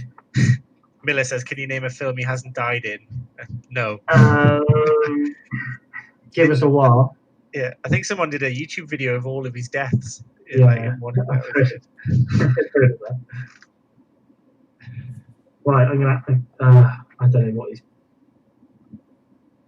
Oh, I won't ruin the fun. I've already thought of one, but he's not really a main character, so it's one thing. But he could die. Oh, I can't bother.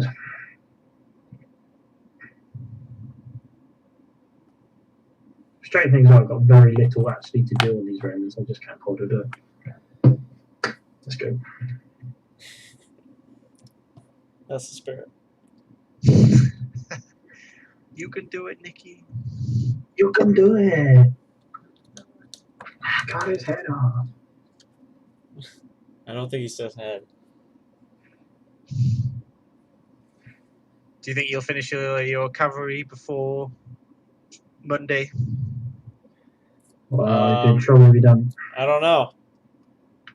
You'll be in trouble. To be completely honest with you, it depends on how hungover I am on Sunday. Yeah. Is it a relative's wedding, or is it kind of? No, it's the first of the buddy group, the first okay. one to be married. So It could get a bit out of control. yeah, young Larry. and dumb. But I'm I not. was the first of my mates to get married, so one other has been Good married man, since, good man. and that's it. So we're all gagging for a wedding now. I'm all gagging for the stag do, really. Bloody love I could. Mainly an excuse because we just use it as an excuse to go shoot guns. So Yeah, guns and quad bikes normally, isn't it? Yeah. Guns and alcohol. And Oh yeah, that's why your profile picture when you're like crashing down with the gun. Oh, is that it? Yeah. Yeah. Yeah, that was my mate's stag do. I think on Skype.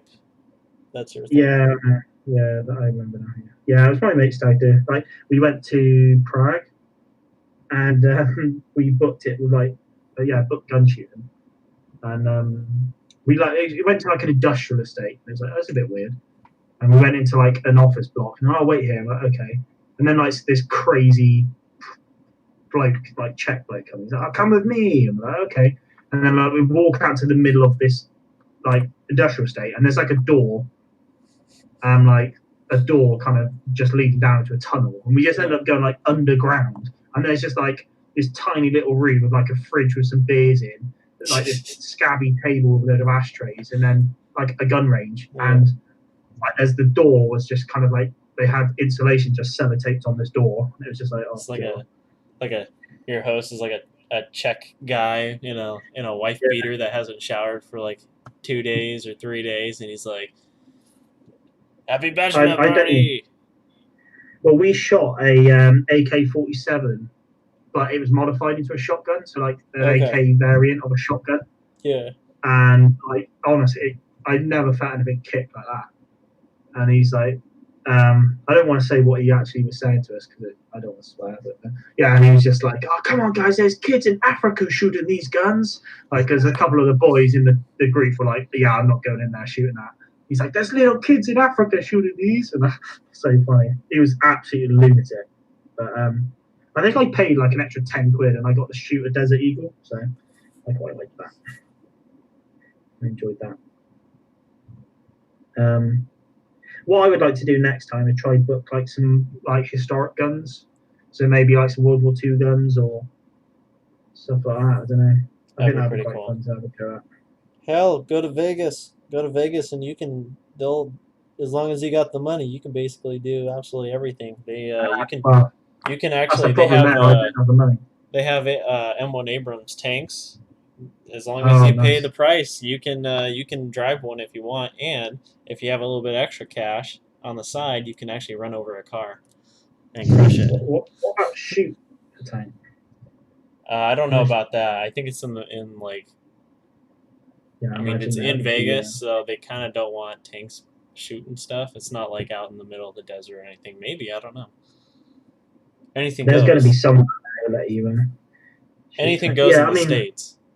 I would quite like to shoot musket as well. Like that'd be quite fun to go like off for an afternoon and teach you how to reload and fire muskets. Did you check out that YouTube channel I sent you, Stoke, the British muzzleloader? Yes. Yeah, he's really cool. I thought that was really cool. Yeah. He kind of shows off different rifles. Like I was saying, like because of him, I'm buying a Brown Bess rifle now. A Brown Bess musket, should I say? Is that the Canadian guy who dresses up as well? Or not? Yeah, that's him. Yeah, he's really cool. He just like literally wanders off into some Canadian forest and fires guns. But he's got all the outfits and stuff. Yeah, he's got like a rifle. Doing like a Highlander. He's got a really cool Highlander stuff. He's got like World War One British, well, I guess Canadian infantry, I guess, because they're all the same.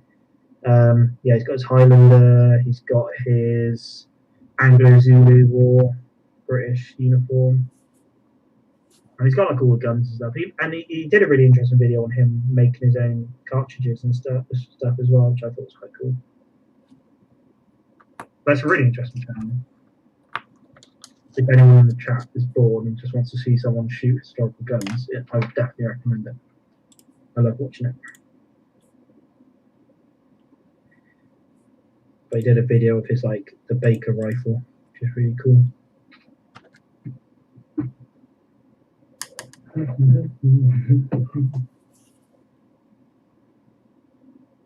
What's over? I don't know who's actually in the chat. It looks like Alan and Millers are holding up the chat now. Is Martin still about? And Don and where did Leon go? We had Leon as well. It's trying to find like the good time to get where everyone's about. Remember when we first did our stream? It was at 10:30 at night. Yeah. I don't think there's many people. Yeah, Also, it's Walking Dead. 1:44 right now in the afternoon.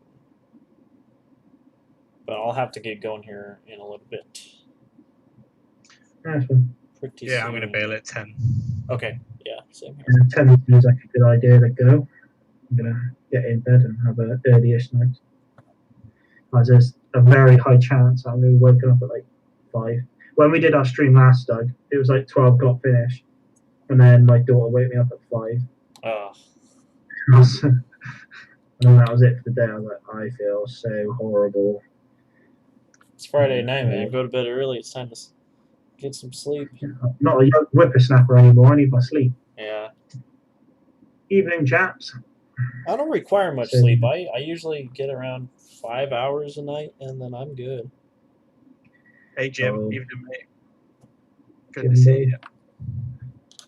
I need quite a bit of sleep. I don't mind getting up early, but I feel like a good 7-8 hours for me. I'm happy for me.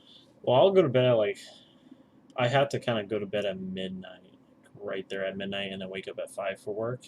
Because it's like if I get like 11 o'clock, if I fall asleep at 11 or even 11:30, I'm pretty tired. Yeah, it's like an oversleep thing. Or if I go like 12:30, I fall asleep, then I get pretty tired. But if it's like 12 o'clock on the dot, I'm pretty good. Well, I wake up for 6 for work every day, and then we have a fun system, my missus and me, where I wake up with my daughter on the weekends. So I technically never sleep past 6 o'clock, whereas she'll get like a sleep until 9 o'clock on night times, on weekends. But also I don't mind it because it went during lockdown when I was off work. I was having like lions and stuff till like 9:30 or 10. And then I just wake up feeling horrible then because I've had too much sleep, if that's a thing. It's definitely not a thing. Another 15 minutes, Jim, I reckon. I think we're going to wrap up about 10 o'clock. Yeah. 10 sounds good. Just trying to find a balance of catching everyone at like certain times. Yeah, we used to do it pretty late. Well, it would be 6 o'clock in the morning when we first used to do it for you guys. Or no, it was 7. It was 7 o'clock in the morning. Yeah, which would be like 11 o'clock at night for me on a Friday night. So I'd be pretty tired by then because it's like the end of the week, you know. And then we started doing it when I'd get off of work at like 2:30 or something, and then that would be like 10 o'clock for you. Or 10:30, yep. And but yeah, that's a little bit better. I said you got the day off today, so we've got being able to do it a bit earlier.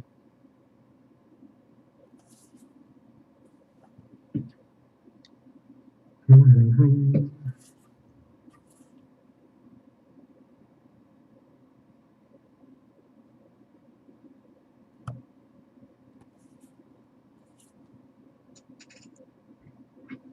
I don't know. Actually, I can click participants. I've got many people up.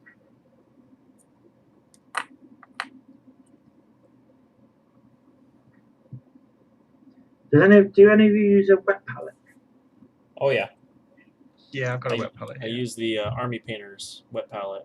That thing is awesome. It must be a scrub because I don't use one. I desperately need one. I just hate having to constantly mess with things. I swear there's a wet palette that they sell for like 10 quid or something like that. You can That's what just I make thought. your own. I mean, making your own's not too bad, and they work pretty well. So. It's super easy to make your own. I used my own for 5 years, maybe. Yeah. 4 years, and then once Army Painter came out with their own, which is this right here. Yeah, I always find my paints dry out, and I know It's pretty kind of a nice. wet palette, But you get 2 of the sponge sort of things, and then you get Mm. 50 layers. Oh, It's 50 basically sheets, cooking yeah. sheets, and it's really nice. And like you can kind of smell when you get it fresh out of the package. Is like they're treated with like a anti-mold something sort of thing on it. So I mean, you can have it wet for a month, all sealed up inside in your car when it's like sunny out and it's really humid, and that thing will not. That thing, it'll be just fine. It's pretty nice. Well, you get Right. some, like, yeah. Go on, Matt.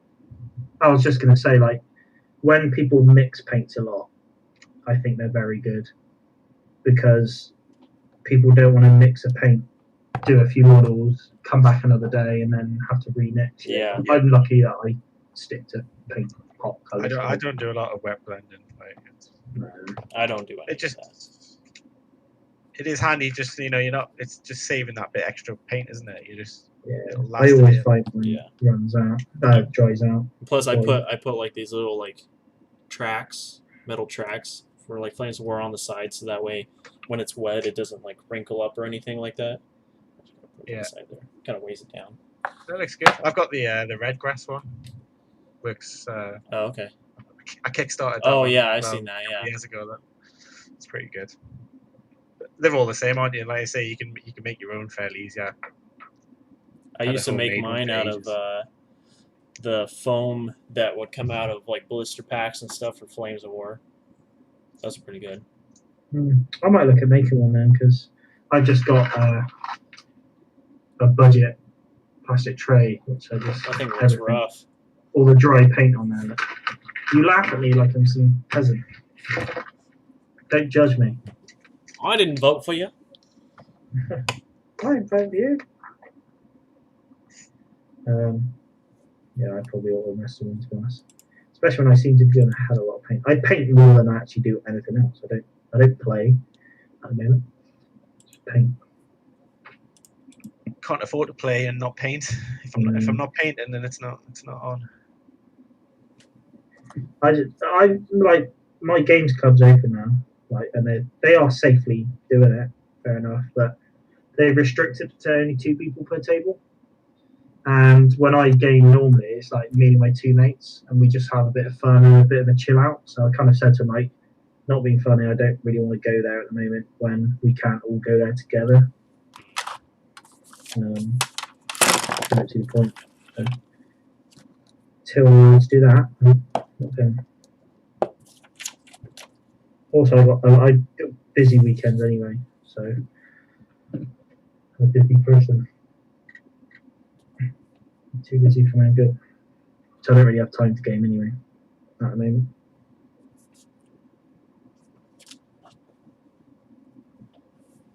I wonder if Jim's still around. He's still around, Jim? I wonder. He always seems to get his challenges done and dusted within the first week. Well, Doug was making a good point about pacing it. Be the guy who finishes near the end, because you're saying everyone just blasts out Keep videos, it going. and then you got nothing to watch in the second half of the month. So Yeah. be the person who holds off for a couple of weeks. Yeah. And I'm encouraging basically people to be slackers. to- Be the slacker. challenge. Be the slacker. Be the one that everybody That everyone will depends on in remember. the end. Is that what you're Don't be going for? afraid.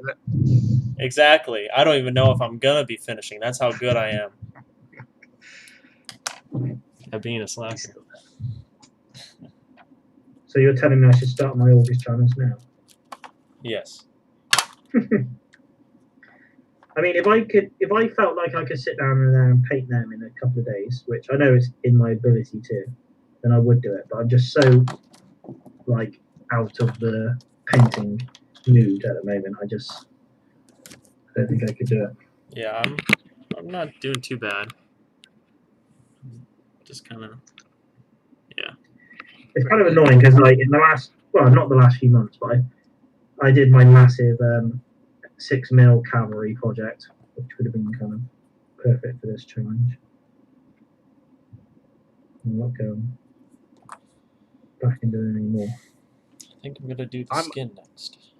I'm upset we didn't see any elephants. There was a lot of talk about elephants at the start of last month, and so I almost bought an elephant for the challenge because I've been eyeing up a Republican Roman one, and I was like, do I just buy one? And like, yeah, it's kind of like trying to allocate my money into like my Imperial Romans at the moment. And I was like, can I justify buying an elephant from my Republican Romans when I don't play games with my Republican Romans? They just sit there getting dusty. So yeah, and then like originally I thought it was the Victrix. I thought there was 3 elephants for 30 quid, and I thought 10 quid an elephant. Like I'll split the box set with my mate, and then I found out it's actually like 15 quid an elephant. Yeah. I'd like to just do one anyway, just for the sake of it. Yeah, they look awesome. But yeah, Jim did a really good one. I used the Little Big Man transfers. Yeah. And then I feel like I would have to get a transfer for the elephant, and the transfer kits are 10 quid. So then it's like, now my elephant's doubled in price. Like, that's the frustrating thing with doing shield transfers. When you're paying 50p a model for your Victrix Romans, and then you pay like kind of the same price for a shield transfer per model, yeah, it gets frustrating. That's why I've gone with like Battle Flag for all my Imperial Romans, because that's the same price as a Little Big Man transfer, and it's twice as many transfers. Yeah, that was a good video. I struggle with a Little Big Man one. I think it's like a hidden cost, isn't it? You price out your unit, and then you think, oh, you know what? I've got 20 shields to buy here. So, well, in certain circumstances, it doubles the price of your army. Like with my Republican Roman army, I think I spent 50 quid on transfers. Admittedly, I've got quite a big Republican Roman army, but still, it's like, and to have to like spend that. And then my Greeks as well. I got given some Greeks. Well, I paid like 10 quid for them, I think. My mate just wanted to give them to me.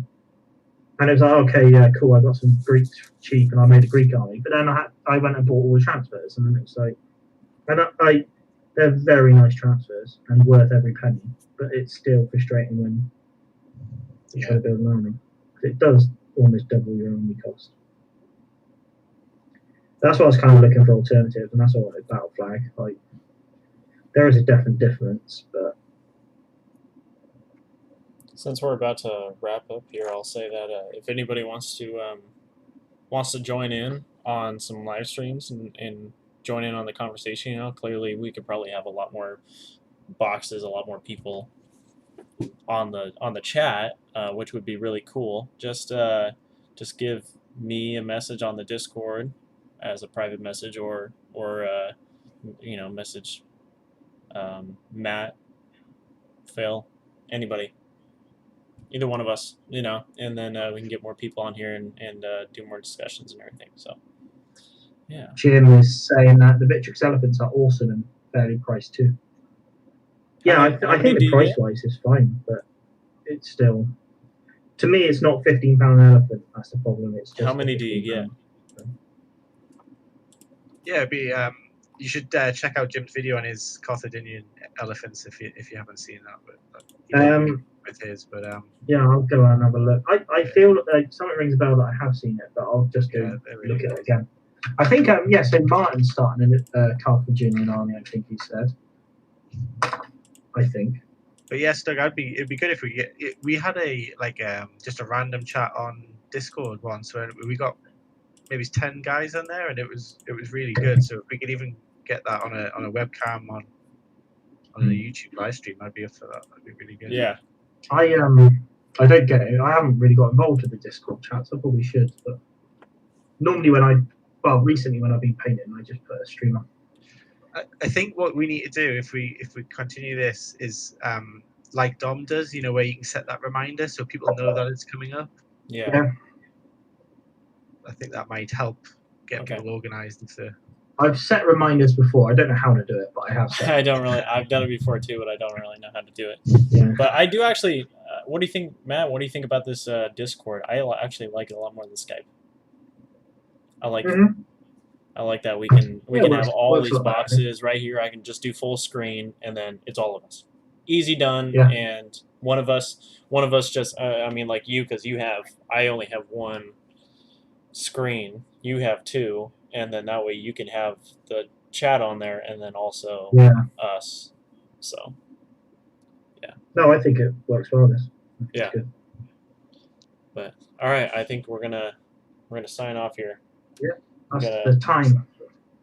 We've run out of time on our meter. Gonna- Well, I've had a good time. Cheers for inviting us. Yeah. And, yeah. Oh hey, before we Come go, on. you want to see some really American cowboyish? Check out these bad boys. Woo! Huh? That flashy. Yeah. with the flag on the front as well. Yeah. That's lovely. Cool. It's a redneck wedding, so we all have to wear our tuxes with our cowboy boots. Yeehaw. Hey, yeah. All right. And with that, I'll end the stream. So, all right, guys, No, thanks for joining us, and thanks for everybody out there for sticking Yeah. with us.